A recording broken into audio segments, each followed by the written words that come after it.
नहीं बोते मालूम नहीं हमको, बोते हैं इधर मट्टी के पात्र में जवारे बोए जाते हैं, कुंडी में जवारे बोए जाते हैं, मट्टी में गेहूं डालकर जवारा बोया जाता है। उस जवारे की मूलता क्या कहती है, उस जवारे की महत्वता क्या कहती है, क्यों बोए जाते हैं जवारे, उस जवारे की महत्वता क्या है?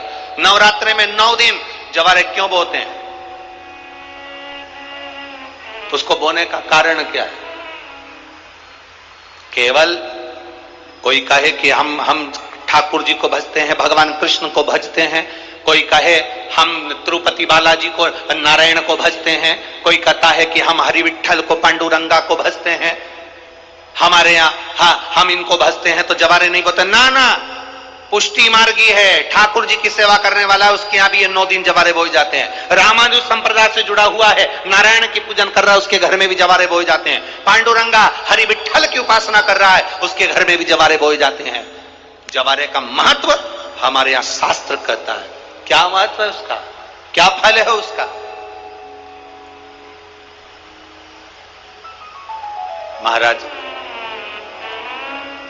जब देवी माता ने दुर्गा भवानी को पंचायत में बुलाया गया, शिव पंचायत में मां दुर्गा बैठी हुई है, और शिव पंचायत में जब दुर्गा भवानी बैठी,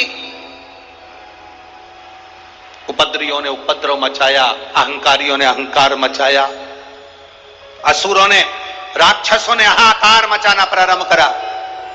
तब उस समय पर देवाधिदेव महादेव माता पार्वती को देखकर, दुर्गा भवानी को देखकर मुस्कुरा रहे थे। केवल शिव मुस्कुरा रहे हैं, पार्वती को देखकर, दुर्गा भवानी को देखकर, मां जगत जननी को देखकर केवल मुस्कुरा रहे हैं। तब देवता सूर्य नारायण ने भगवान शिव जी को देखकर हाथ जोड़कर प्रार्थना करी।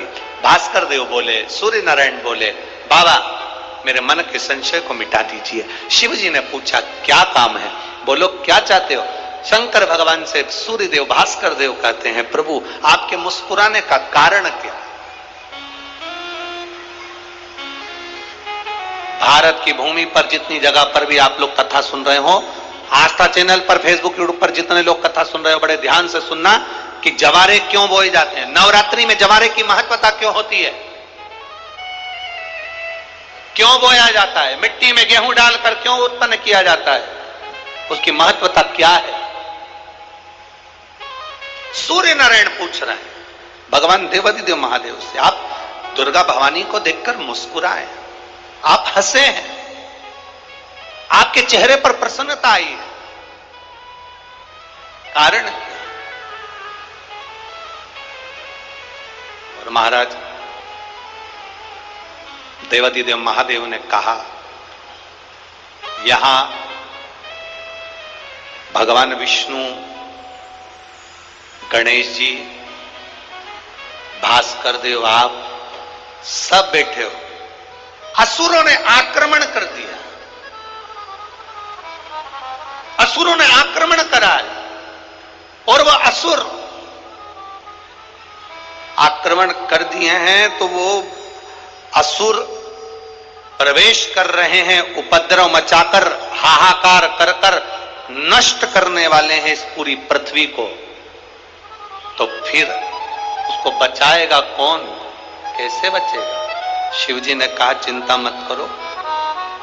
दुर्गा ने अपने केश का स्मरण किया, एक केश को माता पार्वती जी ने अपने हाथों से छुआ, छूते ही एक कुंड में सुंदर जवारे उत्पन्न हुए हैं। जब तक वो जवारे बड़े नहीं हो जाते, जब तक वो जवारे थोड़े प्रबल नहीं हो जाते, तब तक एक भी असुर प्रवेश नहीं कर सकता, हाहाकार नहीं मचा सकता और अंदर आ नहीं सकता। शिव महापुराण की कथा कहती है, जवारे जिसके यहां बोए जाते हैं, जवारे का, आप लोग कहते हैं कहीं पर देवी जी बैठी हैं, किसी के यहां मिट्टी की मूर्ति आई, 21 फीट की, 41 फीट की, 15 फीट की, 10 फीट की, 25 फीट की देवी जी की प्रतिमा स्थापना हुई। लोग कहते हैं हम देवी जी का दर्शन करने जा रहे हैं, दुर्गा जी का दर्शन करने जा रहे हैं। शिव महापुराण की कथा कहती है वो दुर्गा जी का दर्शन नहीं, देवी का दर्शन नहीं। नवरात्रे में जहां जवारे बोए जाते हैं वहां मात्र आप पांव रखते हैं तो अपने घर में से क्लेश दूर हट जाता है, अहंकार दूर हट जाता है, अभिमतता दूर हट जाती है। तकलीफें दूर हट जाती। जिसके घर में जवारे बोए जाते हैं, वहां से अहंकार, काम, लोभ, आसक्ति, वासना, तृष्णा और दुख, तकलीफें दूर हट जाती। तो जवारे का मूल तत्व आनंद